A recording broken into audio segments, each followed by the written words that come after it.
Public servants, thought leaders, and experts from across Canada are reflecting on the ideas shaping public service, leadership, policy, governance, innovation, and beyond. This is the Review and Reflection series, produced by the Canada School of Public Service. Welcome to another session of the Review and Reflection series, where we highlight interesting and prominent Canadians, and we talk a little bit about them and a little bit about their achievements so that you get to know your country a little bit better. Today we are talking to a living legend. We are talking to P. Thomas Jenkins. Welcome. Pleasure to be here. What's the P stand for? Paul. Paul. How Yes. come you went with Thomas or Tom? My parents had a disagreement as to what they were going to call me, so I ended up being called Tommy instead of Paul. It was two different grandfathers, and it ended up being Tommy. And it's, of course, if you have to navigate a passport, it's a bit of a curse because they call you Paul. And then you sit around going, where's Paul? And then, of course, they go Paul Thomas, and then you show up. So it's a bit of a curse. So a note to everyone listening, don't name your children after their second name. Stick to the first name. And where were you born, Tom? I was born in Hamilton, Ontario. What was Hamilton like back then? Hamilton's a steel town, so it was blue collar. And it was people there told you what they thought. You went to Hamilton Ticat games, and you know, it was a very straightforward town. When I went to university at Toronto, it was much more difficult to navigate because people didn't exactly tell you what they thought. In Hamilton, you never had to guess. Were you a Ticats fan or an Argo fan? You said "were" as in past tense. I am still, to this day, a long-suffering Hamilton Ticats fan. In fact, Tikey, I was born on Grey Cup Day. Wow. And I know that you are also, speaking of long-suffering, you are also a long-suffering, like me, Toronto Maple Leaf fan.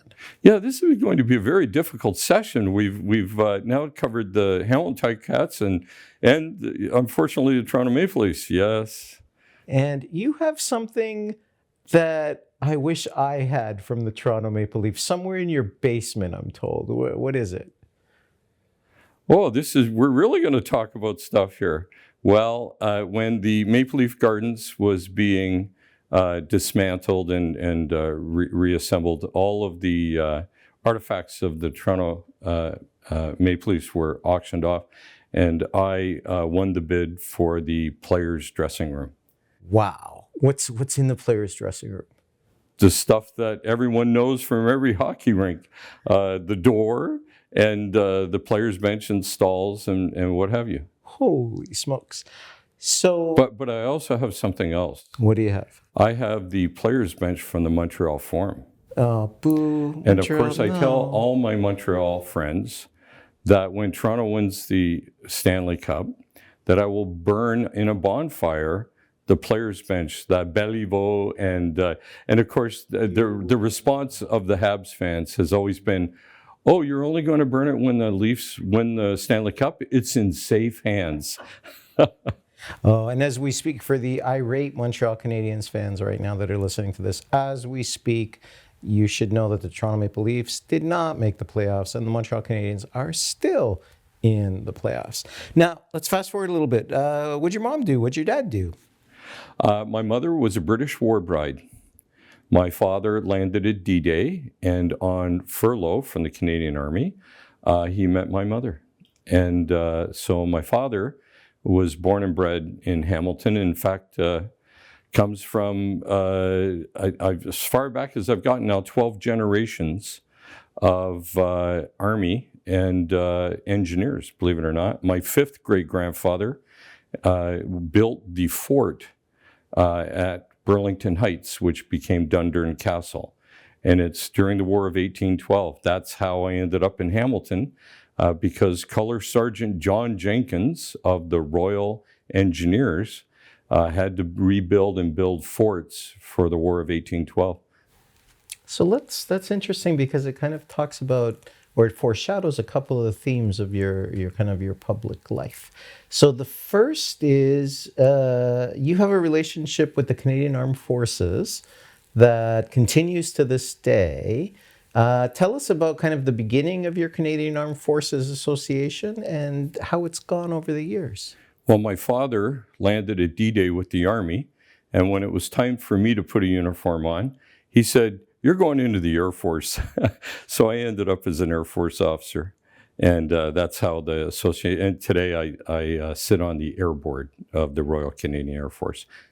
What does it mean to you to still have an association with our military? Well, it means everything to me. It's part of our heritage. It's who we are, what we have done. I had the great honor to write the 100th anniversary of the Royal Canadian Air Force history book with General Mike Hood, the commander, and it's called Pathway to the Stars. And it's a wonderful read. For any Canadian, you can't help but be proud of your country when you read what this country has done.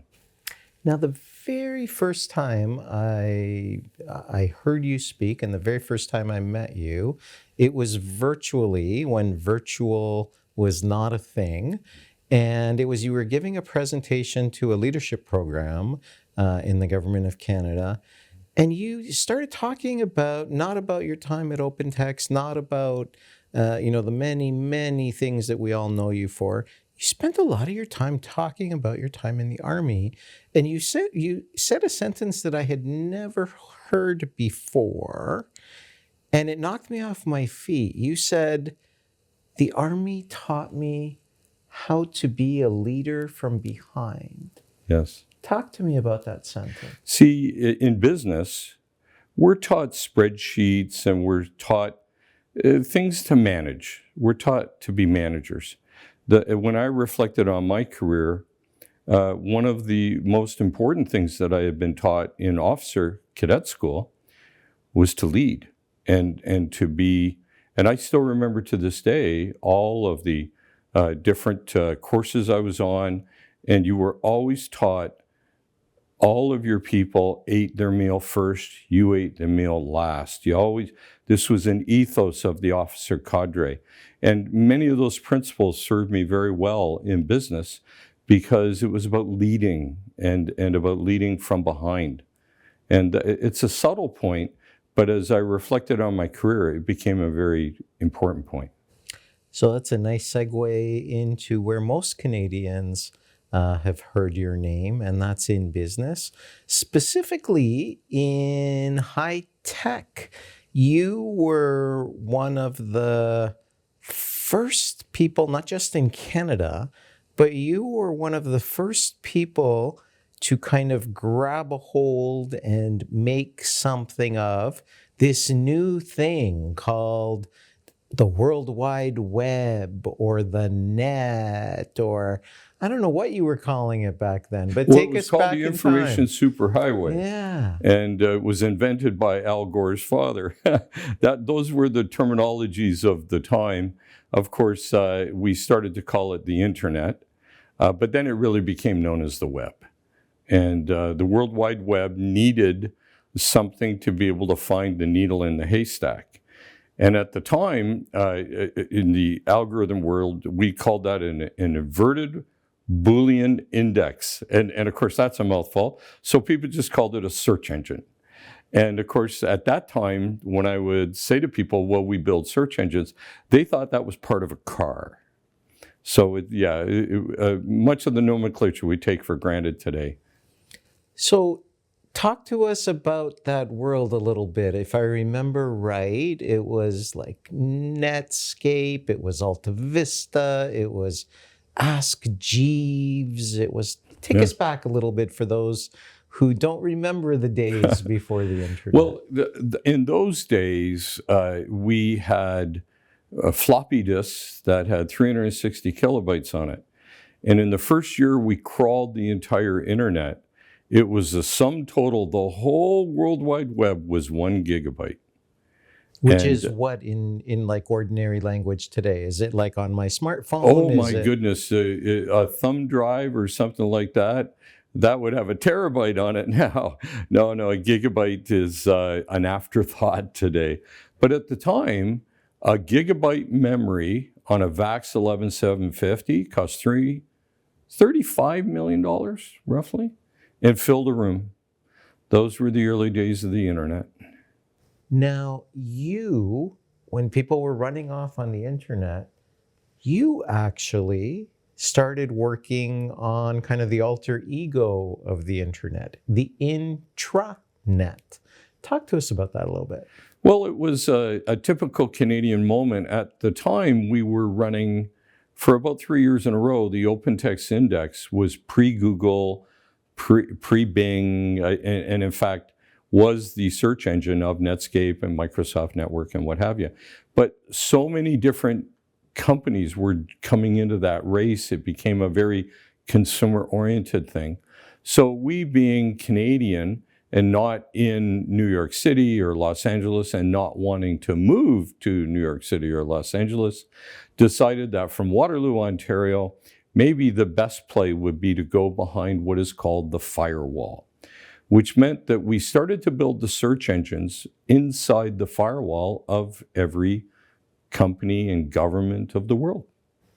So that they could find their information, they could sort their information, they could use their information for business applications, business intelligence. Yeah, that's correct. And what happened was we ended up writing a book about it called Enterprise Content Management, which became the name for the industry, which is today a multi-billion dollar multinational industry. And that's exactly right. We started to help people discover the needles in their own haystack as opposed to public. What we didn't know, which we know today, but we didn't know at the time, a lot of people would be very surprised to hear that whether it's Google or Facebook or whatever, that's only 2% of the information in the world. We hadn't realized that we were stumbling on an iceberg and that what we could see publicly was a fraction. Do you know, for the first 10 years of the internet, Boeing, their internal internet was bigger than the public internet because of all the technical manuals of all the airline, etc. That's remarkable. And it gives us a sense of kind of scale and how exponentially in explosive terms both the internet and various intranets have become. Now, when you say we, it's OpenText, which you've been associated with for, I think, 3 decades. Yeah. OpenText, if I remember right, started as some kind of project at the University of Waterloo. Yes. Tell us about that. So it began its life at the University of Waterloo. It was basically digitizing the Oxford English Dictionary. And the Oxford English Dictionary was a 640 megabyte huge thing, dozens of books on a shelf, and no one knew how to have digital recall. And so we actually, at the university, designed the algorithm to be able to find the needle in that haystack. And that led to OpenText being founded. So it was a spinoff. And did you kind of scan? Did you take pictures of the physical Oxford English Dictionary? Yes, we did. In fact, what we did was, at the time, it was the nascent moment of optical character recognition, where machines were just starting to be able to figure out what a word was, what a letter was. And so we were able to scan in, early days, scan in all the information. And that's actually how I started with OpenText, because I had been at yet another University of Waterloo startup called DALSA. And DALSA was a maker of scanners. And we were scanning so many things, we couldn't find them. And then I realized that the professors that had been designing the OpenText algorithm were onto something much, much more profound. Now, your association with OpenText has been, I think, 3 decades.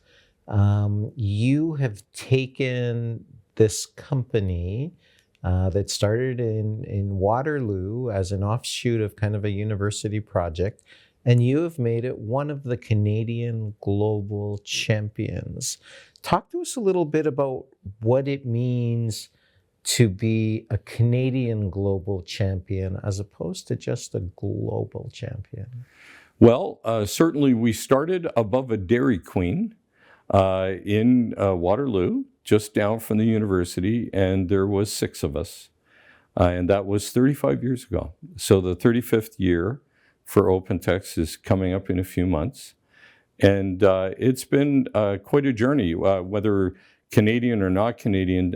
Very few companies today. OpenText is about $7.5 billion and about 22,500 people. So Canadian or not, it's quite a journey. But it was wonderful as a Canadian because 98% of all the activity, the revenue of OpenText is actually outside of Canada, and more than 50% is outside North America. So I've had the privilege of traveling the world as a Canadian, presenting different technologies to different organizations, and it's been a spectacular experience. Now, you yourself have become kind of a Canadian champion. You yourself are, you're kind of, in Olympic terms, you're a flag bearer. Tell us how you started getting interested in that part, because you have had a profound love and involvement of public policy, Canadian public policy, and that doesn't seem to be typical in Canada of the business class. Members of the business community do get involved. It's very difficult because you're busy. So what happened with me was I had started very young. And after being a CEO for 20 years, and the average length of a CEO on NASDAQ is about 36 months. So after 20 years, it was sort of, I was interested in doing something else. And because I had been in the Army, I'd been in the Air Force, and I had always been very devoted to doing things for the public good, it was a natural thing. Kevin Lynch, one of our great clerks and public servants, basically got to know me because Kevin was one of the members of the service that believed in getting outside of Ottawa. And so I got to know him and John Manley, Minister of Industry at the time, and started working with them. And then was asked by Jim Flaherty, our Minister of Finance, and by the Prime Minister at the time, Stephen Harper, to start joining commissions. And I had the wonderful opportunity to work with Red Wilson. And Red Wilson just passed away this year, and he and Richard Dzerny were wonderful, wonderful mentors. So the thing that you're most well known for in the public policy sphere has been kind of the one big word, and that one big word is innovation. And it seems to have been bedeviling us as Canadians. I know I've been in the public service for 29 years. If there is one word that has been a constant throughout that whole period, it has been innovation. Tell us a little bit from your perspective what you think we get right in public policy vis-a-vis innovation, and what you think maybe we're not getting as right vis-a-vis that word. Yeah, it's been part of our public policy discourse for the better part of 30 years. Part of the issue is structural for Canada. Canada, as Richard Dzerny would always tell me, is really 2 engines. One engine in the East was manufacturing in that era, and the engine in the West was natural resources. That gives a country a bit of a dilemma, because most countries that have 2 engines like that, and there are several to compare to, Australia being one, when you have such deep riches and blessing as a nation, to have the blessing of those resources, you tend to not have to work as hard, let's say, on the other part of your economy. Now, that, of course, is a dangerous thing to do, and various governments over the years have done their best to arrest it. If you were to unpack that from a policy point of view and look specifically at the productivity, shall we say, our international players, whether it's an OpenText or a Linamar, we're as good as anyone in the world. Our innovation, because by definition, we would not survive if we weren't. So when you look and isolate it, but we have another sort of artifact, if you will, because we are associated with the largest economy in the world to the south of our border. That has led us to create protected sectors. Whenever you create a protected sector, and you do that to maintain your sovereignty, your national identity, when you do that, that constrains competition, which then constrains innovation. So it's a bit of a complicated story. It's sort of a three-legged stool, if you will. We have natural resources, we have manufacturing, but then we have industries that by public policy, and all Canadians want us to, is to maintain those as sovereign. Is it fair to say that being next door to that big economic market and having a very large natural resource endowment and having several key sectors of our economy like telecommunications and banking be kind of protected industries. Is it fair to say that we're maybe a little bit more complacent than we otherwise would be? I think if you were to talk to an entrepreneur or a business person, none of them would consider themselves complacent because they have to compete. So, but on a macro level, one would be led to such a conclusion. But if you go to an individual who's working quite hard inside any organization, they do not feel complacent, I assure you. But it is an artifact, without a doubt, of the bounty that Canadians have. We are one of the most blessed countries in the world. Now, fast forwarding a little bit, you mentioned sovereignty, which is now suddenly on the tip of everyone's tongue in Canada. And in other countries around the world, that's kind of now, in some ways, we are exiting the era of globalization. We are slowing down in the era of globalization. Our Prime Minister has called it a rupturing of kind of previous relationships. One of the things now that you and others are talking a lot about is sovereign AI. Talk to us about why we should care about sovereign AI. First, tell us what it is, and then tell us why we should care. Well, I think the macro framing of this is we're really moving from neoliberalism to neo-royalism, to quote Foreign Affairs magazine from last month. And so one should think about this as an evolutionary step for the world because we are multipolar. We're not dealing with one superpower anymore. So one has to frame it first that way. And then secondly, one has to be so appreciative and thankful that we have a fantastic ally right beside us. The Americans are not a problem. They're a fantastic benefit for us. Having said that, we are allies, not a colony. And you know, when you look at the alliances over the century, especially this past century, strong allies are very good for America, for Britain, for France, etc. So there's no question there. So if you take it from a framing that we're an ally of America, that then implies that we should also be sovereign and that we should choose to be in an alliance with them. So that then leads to a more subtle definition of sovereignty because we want to share our security with the Americans, for sure. So we don't need to be sovereign there. That would be foolish. It's not in our self-interest.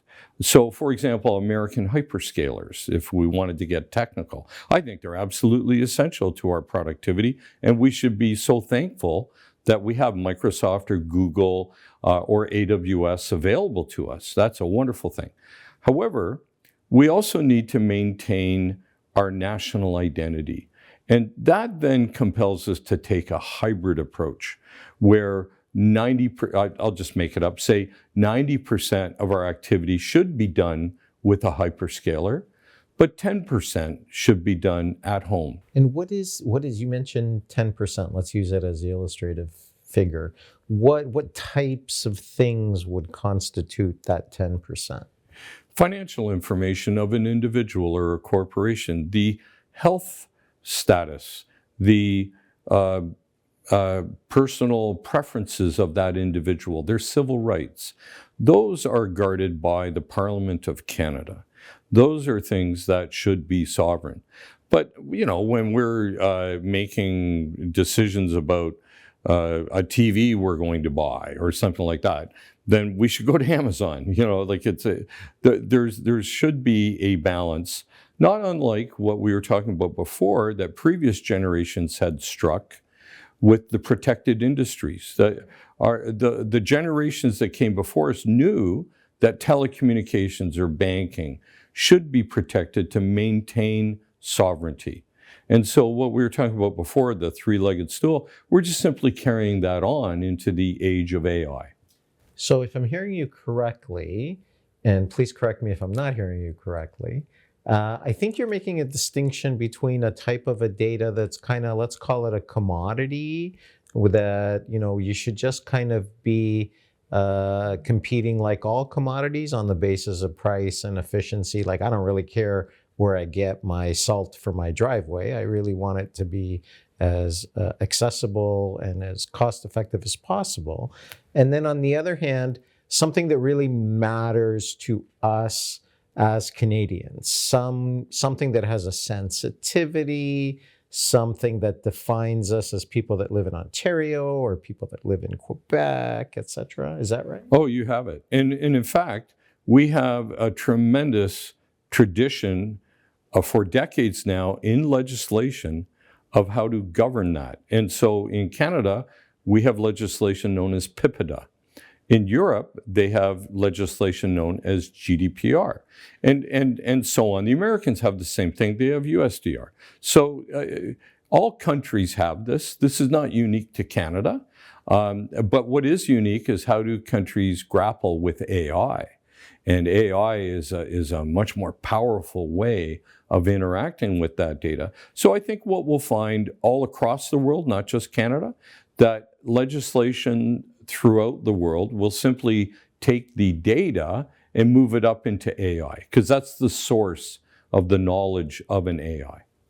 You have long been known as somebody that's been working to kind of bring Canada and Germany closer. Tell us a little bit about that. A particular partnership that OpenText has enjoyed for almost 30 years in the area of data and information sharing has been with the German company SAP of Waldorf in Germany. We have enjoyed one of the historic partnerships in tech for decades. And so we actually are very collaborative together, enjoy a wonderful relationship. And so I've spent a lot of time on the policy side with something called the Atlantic Brücke. My co-chair, Friedrich Merz, is now the Chancellor of Germany, so he was overachieving, and unfortunately I didn't go any further. but the Brücke has been a Canadian-German policy, let's say, common room for decades now. Now tell us a little bit as we come towards the end. Tell us a little bit about what you see looking ahead as we're sitting here in 2026. The world looks kind of bleak to a lot of us.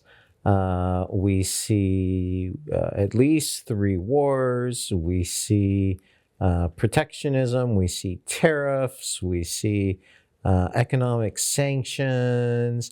We see a lot of kind of not particularly on the face of them good things. Tell us what you see a little bit as we sit here in April 2026.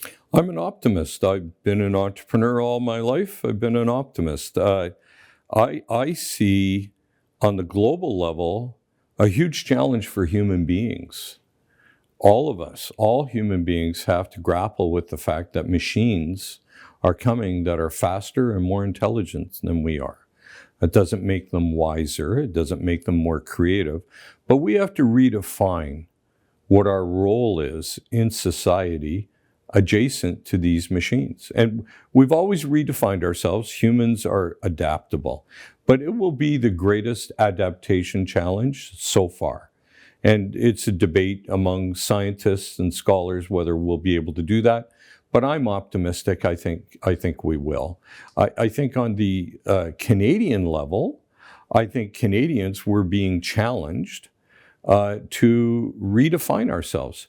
But Canadians have done this through its entire history. And I think Canadians will rise to the challenge. Now, you have worked with prime ministers. You talk with prime ministers. What, if you were talking to prime ministers again, and I'm not saying you don't, but if you were talking to prime ministers again, given your bent for Canadian sovereignty and for Canadian innovation, what would you be telling them about this new world? If I may, I actually enjoy talking to deputy ministers. As you know, I've always wanted to be a deputy minister my whole career. It's ironic as a CEO. Do you want to trade? I'm a deputy minister. Absolutely. I'd love it. I'd love to spend a year in your world because deputy ministers must take the wishes of a prime minister and execute it. It's very complicated because you have to take into account the economics, not just the politics. It's a complex riddle. And so I've always appreciated that. But for a prime minister, and I think we have a fine prime minister right now, I think this prime minister understands the complexity of both the 50,000 feet and the 5-inch off the ground. That's hard to do, to be able to zoom in and zoom out. I really don't have any advice for this prime minister. I think this prime minister has it figured out. The question is can the rest of the country keep up? Now, let's close with this. Most of the people watching this are public servants. Give us, if you're too humble to give some advice to the prime minister, give a little bit of advice to the rest of us, those that serve under the prime minister and in this system of the public service of Canada. Deputy ministers, ADMs, they're there as EX level to lead. So lead. It's why they aspired to do it. The deputy minister, the ADM cadre, they're there to lead. You should. The saying in the business is have your resume ready all the time. Speak truth to power, and do the right thing. And it's easy to say, hard to do. But in the DM cadre, that's their job. Their job is to lead, to speak truth to the minister, and to take chances. The single biggest challenge for the service is to overcome risk aversion. And that takes leadership. And I can tell you, in the private sector, we have to do that every day. We have to balance risk with return. Paul Thomas Jenkins, OpenText, public policy entrepreneur, deputy minister wannabe, companion of the Order of Canada. Thank you so much for spending some time with us here today. Thank you.